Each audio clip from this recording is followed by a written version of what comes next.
शिवाजी विश्वविद्यालय कोल्हापुर के पाठ्यक्रम के अनुसार बीए भाग 2 ऐच्छिक हिंदी प्रिपेयर क्रमांक 6 के लिए कितने प्रश्न करूं यह खंड काव्य रखा गया है। वास्तव में खंड काव्य प्रबंध काव्य का एक भेद है। प्रबंध काव्य के दो भेद आते हैं, एक महाकाव्य और दूसरा है खंड काव्य।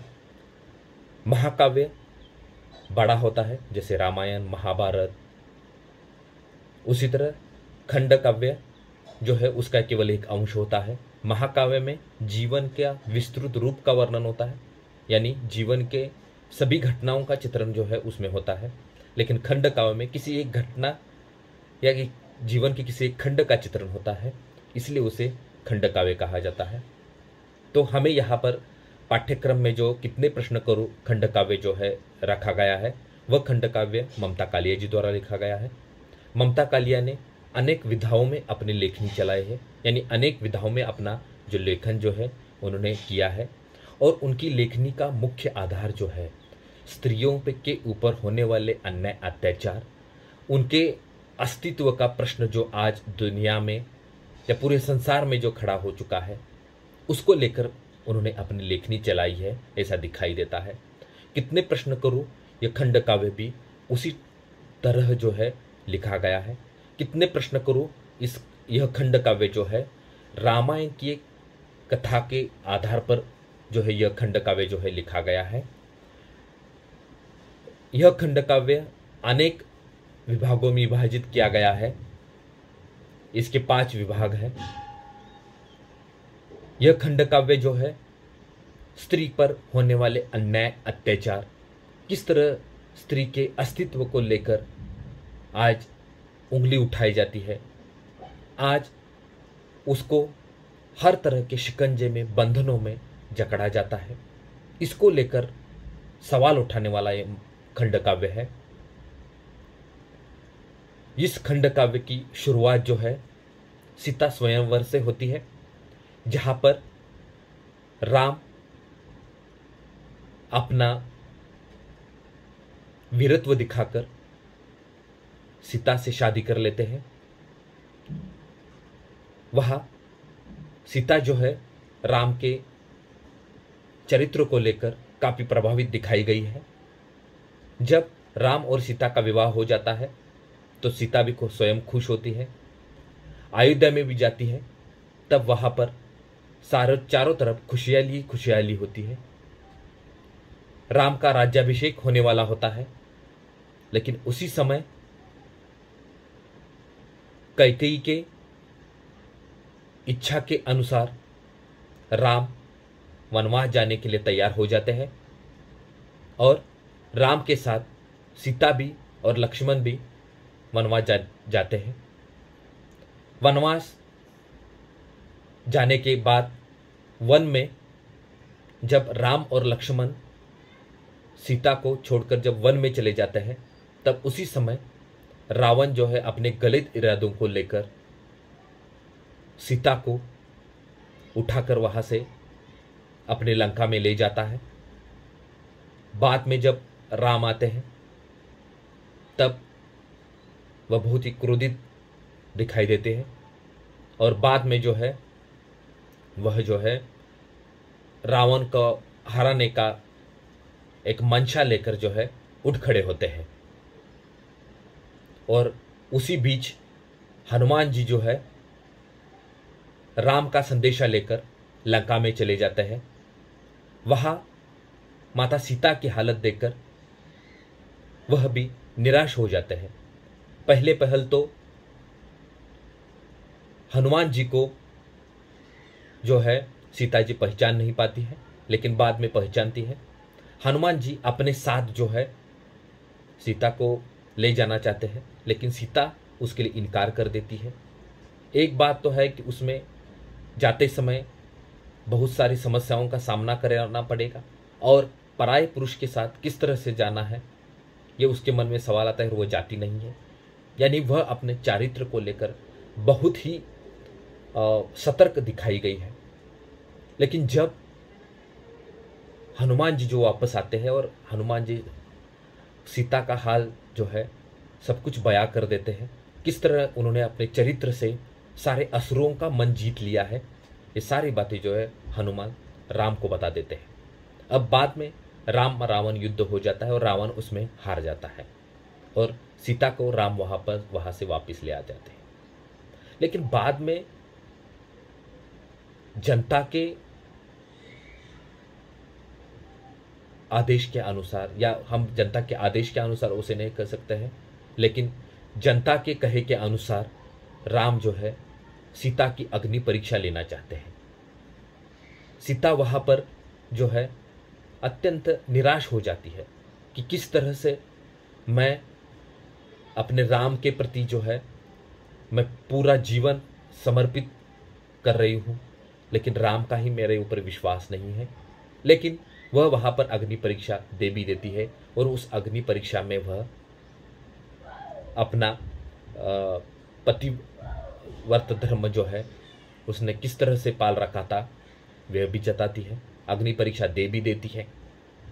अब बाद में अग्नि परीक्षा दे देने के बाद में भी जब अयोध्या में जो है राम और सीता रहने लगते हैं, लेकिन बाद में फिर से निर्वासन की स्थिति जो है सीता के ऊपर आती है और लक्ष्मण जो है सीता को वन में छोड़कर आते हैं। जब सीता को यह बात पता चलती है कि अग्नि परीक्षा लेने के बाद भी मुझे और एक निर्वासन की परीक्षा देनी है, यानी और मुझे एक परीक्षा देनी है, तो वह बहुत ही निराश हो जाती है। उसका जो है सब पर से विश्वास उड़ जाता है। वह वाल्मीकि के आश्रम में रहने लगती है। जब वह निर्वासित की गई थी तब उसके पेट में वह गर्भवती थी। जब वह वाल्मीकि के आश्रम में आती है तो उनको माता सीता को 2 बच्चे पैदा होते हैं, उनका नाम है लव और कुश। अब वह वहाँ पर रहने लगती है। वाल्मीकि जी जो है, वाल्मीकि ऋषि जी जो है लव और कुश को शिष्य जो है बनाकर उनको सभी तरह की शिक्षा जो है देते हैं। एक दिन राम जो है एक महायज्ञ का आयोजन कर लेते हैं और वहां पर जो है सीता को बुलाया जाता है।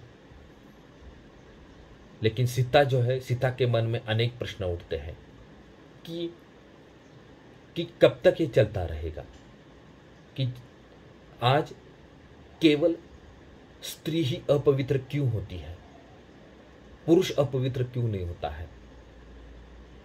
आज भी हम देखते हैं कि यह स्थिति जो है सीता के ऊपर जो स्थिति आ चुकी है वह केवल ममता कालिया ने केवल सीता की कहानी यहां पर बताई नहीं है। आज भी हमें रामायण की सारी बातें मालूम है, लेकिन सीता के माध्यम से आज की नारी किन पीड़ाओं से गुजर रही है इसके बारे में विस्तृत रूप में जो है चर्चा हमें कितने प्रश्न को रूप खंडकाव्य में दिखाई देती है कि किस तरह से नारी को आज भी पीड़ित किया जाता है। आज उसके विचारों को दबाया जाता है, आज उसकी स्वतंत्रता को दबाया जाता है। आज हम कहते हैं कि नारी जो है पुरुषों के कंधे से कंधा मिलाकर चल रही है, लेकिन आज भी नारी पीड़ित है, घर घर में नारी पीड़ित है। आज उसकी चाल ढाल, उसके कपड़े, सभी प्रकार का जो है स्त्री के ऊपर जो है क्या किया गया है कि उसके ऊपर अंकुश लगाया गया है। जिस तरह से आज पुरुष जो है अपना वर्चस्व लेकर नारी के अस्तित्व को दबा रहा है वह गलत बात है। और उसी बात को उठाकर जो है ममता कालिया जी ने अपने कितने प्रश्न करो, यानी वह प्रश्न करते हैं आज की इस पुरुष प्रधान समाज व्यवस्था को कब तक ये चलता रहेगा, कब तक आप नारी को उसके अधिकारों से वंचित रखेंगे, कब तक उसके चरित्र के ऊपर आप कीचड़ उछालते रहोगे। ऐसा क्यों है? पुरुष जो है क्या जीवन में या जन्म लेते समय वह पावनता की घुट्टी पीकर ही आता है? क्या पुरुष कभी अपवित्र नहीं हो सकता? इन्हीं बातों को लेकर के क्यों उसके अधिकारों को दबाया जाता है? आज नारी जो हम देखते हैं कि घर घर में नारी केवल चूल्हा चौके तक आज भी सीमित है। आज कितना भी हम आधुनिक होने का दावा करें, लेकिन आज भी परिस्थिति जो है चस की तस है। आज भी परिस्थितियों में बदलाव जो है नहीं आया है। आज भी हम समाचार पत्रों में नारी पे ऊपर होने वाले अन्य अत्याचारों को देखते हैं। तो यहाँ पर जो है सीता के ऊपर जो होने वाला अन्याय अत्याचार है वो अंत में वह सहन नहीं कर पाती है। जब उसको महायज्ञ में बुलाया जाता है तब वह जो है क्रोधित हो उठती है। वह अंत में निर्णय ले लेती है कि मेरा जन्म पृथ्वी से हुआ था और उसी में ही मैं समा जाना चाहती हूँ। और सीता जो है पृथ्वी में, सीता माता जो है पृथ्वी में समा जाती है। इस बात से हमें एक संदेश मिलता है कि यहाँ पर जो है नारी जो है अपना आक्रोश व्यक्त करती हुई आज जो समाज में चल रहा है, स्त्री के ऊपर जो अन्याय अत्याचार हो रहा है, उसको लेकर वो विरोध करती है। यहाँ पर सीता मैया ने जो दोबारा, या यहाँ पर जो है सीता को और एक परीक्षा देने के लिए जब भी कहा जाता है तब वह उसका विरोध करने लगती है। उसको लगता है कि जिस पुरुष के ऊपर, जिस राम के ऊपर, जिस पति के ऊपर मैंने इतना विश्वास रखा, मैंने पतिव्रता धर्म का इतना, पत्नी धर्म का या पति धर्म का इतना पालन किया, लेकिन मुझे क्या मिला है।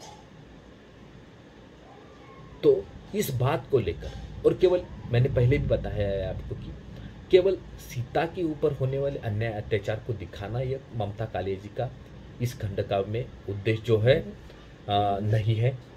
यह खंडकाव्य जो है आज की नारी किस तरह से पीड़ित है, इसको लेकर ये लिखा गया खंडकाव्य है। तो सारांश रूप में हम एक बात कह सकते हैं कि कितने प्रश्न करूं, यह खंडकाव्य जो है नारी के अस्तित्व को लेकर, उनके अधिकारों को लेकर, या उनके चरित्र के ऊपर जो कीचड़ उछाले जाते हैं उसको लेकर जो है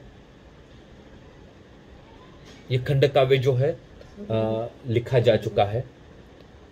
और इस खंडकाव्य के अंतर्गत नारी जो है अनेक प्रश्न जो है खड़ा करती हुई दिखाई गई है। तो इस वीडियो के अंतर्गत हमने कितने प्रश्न करो खंडकाव्य का थोड़ा सा छोटा सा सारांश देखा है, और अगले वीडियो में हम कितने प्रश्न खंडकाव्य का उद्देश्य या विभिन्न पात्रों को लेकर उसके या उसकी शीर्षक सार्थकता को लेकर चर्चा करने वाले हैं। धन्यवाद।